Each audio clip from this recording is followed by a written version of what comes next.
America और यूरोपीय देश बीते हफ्ते जब काबुल से अपने नागरिकों और अफगान सहयोगियों को निकालने के लिए परेशान दिख रहे थे, तब रूस उन चुनिंदा देशों में से एक था जो अफगानिस्तान पर तालिबान के कब्जे से जरा भी चिंतित नहीं था। रशियन डिप्लोमेट्स ने काबुल में तालिबान को सामान्य लोग बताया और कहा कि अफगानिस्तान की राजधानी अब पहले से ज़्यादा सुरक्षित हो गई है। रूस के राष्ट्रपति व्लादिमीर पुतिन ने शुक्रवार को कहा कि अफगानिस्तान पर तालिबान का कब्जा एक हकीकत है और रूस को इसके साथ ही चलना है। रूस ने बताया कि काबुल में उनकी एम्बेसी खुल गई है और ये स्थिति दूसरे कई देशों से अलग है। तालिबान को लेकर रूस की सोच भी अलग दिखती है। उन्होंने तालिबान के लिए गर्मजोशी दिखाई। काबुल पर तालिबान के कब्जे के 48 घंटे के अंदर रूसी राजदूत दिमित्री जिरनोव ने उनके एक प्रतिनिधि से मुलाकात की। रूस के राजदूत ने कहा कि उन्होंने बदले की कार्रवाई या हिंसा का कोई सबूत नहीं देखा। अफगानिस्तान में राष्ट्रपति पुतिन के विशेष दूत जमीर काबुलोव ने यहां तक कहा कि निर्वासित राष्ट्रपति अशरफ गनी की पुरानी कठपुतली सरकार की तुलना में तालिबान से बातचीत करना आसान है। इससे पहले रूस के राजनयिकों ने दावा किया था कि तालिबान के कब्जे से ठीक पहले अशरफ गनी 4 कारों और एक हेलीकॉप्टर में नकदी भरकर देश छोड़कर निकल गए हैं। हालांकि अशरफ गनी ने इन आरोपों को झूठ बताते हुए खारिज कर दिया।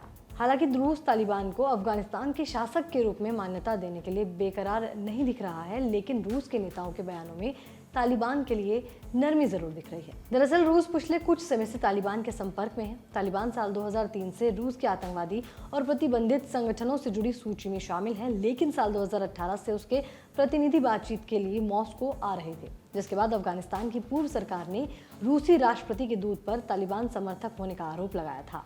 साथ ही ये भी कहा था कि रूस और तालिबान के बीच 3 साल से जारी बातचीत से अफगानिस्तान सरकार को बाहर रखा गया है। हालांकि राष्ट्रपति पुतिन के विशेष दूत जमीर काबुलोव इन आरोपों को खारिज कर चुके हैं। उन्होंने आरोप लगाया है कि अफगान सरकार एहसान फरामोश थी। साल 2015 तक वो कहते रहते थे कि इस्लामिक स्टेट के जिहादों से लड़ने में रूस के हित तालिबान से मेल खाते हैं। अमेरिका ने इन बातों को नजरअंदाज नहीं किया। अमेरिका के तब के विदेश मंत्री रेक्स टिलरसन ने अगस्त 2017 में रूस पर आरोप लगाया था कि वो तालिबान को हथियारों की आपूर्ति कर रहा है। हालांकि तब रूस ने इस आरोप को खारिज कर दिया था। रूस के विदेश मंत्रालय ने तब कहा था कि हमने अपने अमेरिकी सहयोगियों से इस बात का सबूत देने को कहा है, लेकिन कोई फायदा नहीं हुआ। हम तालिबान को कोई समर्थन नहीं देते हैं।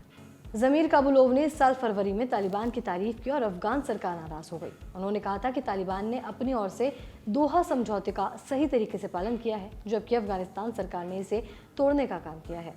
तालिबान के साथ घनिष्ठ संबंधों के बावजूद रूस किसी तरीके की बेताबी नहीं दिखा रहा है और वो अभी व्यवहारिक बना हुआ है और पूरे घटनाक्रम पर अपनी निगाहें जमाई हुई है। उसने अभी तक तालिबान को आतंकवादी संगठनों की सूची से नहीं हटाया है। राष्ट्रपति पुतिन ने कहा है कि उन्हें उम्मीद है कि तालिबान व्यवस्था बहाल करने के अपने वादों को पूरा करेगा। उन्होंने कहा कि ये जरूरी है कि आतंकवादियों को पड़ोसी देश में दाखिल होने की इजाज़त ना दी जाए। रूस की नीति जिन बातों से तय होती दिखाई देती है वो है क्षेत्र में स्थिरता कायम करने का इरादा और अफगानिस्तान में उनका दर्दनाक इतिहास। रूस चाहता है कि मध्य एशिया में उनके जो सहयोगी देश हैं उनकी सीमाएं सुरक्षित हों और आतंकवाद और ड्रग्स की तस्करी पर रोक लगा दी जाए। अमेरिका ने जब 9/11 के हमलों के बाद तालिबान को निशाना बनाया और सोवियत संघ का हिस्सा रहे देशों में अपने ठिकाने बनाए, तब शुरुआत में रूस ने इसका स्वागत किया।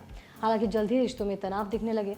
तालिबान ने पिछले महीने भरोसा दिया था कि उसके अफगानिस्तान में मजबूत होने के रूस क्षेत्रीय सहयोगियों को कोई खतरा नहीं होगा और वो IS से लड़ना जारी रखेंगे। रूस ने कहा कि उसके अफगानिस्तान में सेना भेजने में कोई दिलचस्पी नहीं है और इसे समझना बहुत मुश्किल है। जिसके बाद अब देखने वाली बात ये होगी कि रूस तालिबान के लिए अपना व्यवहार कैसा रखता है। अगर आपको हमारा ये वीडियो पसंद आया हो तो द पेपर को लाइक, शेयर और सब्सक्राइब करना ना भूलें। और हाँ, हमें इंस्टाग्राम और फेसबुक पर भी जरूर फॉलो करें।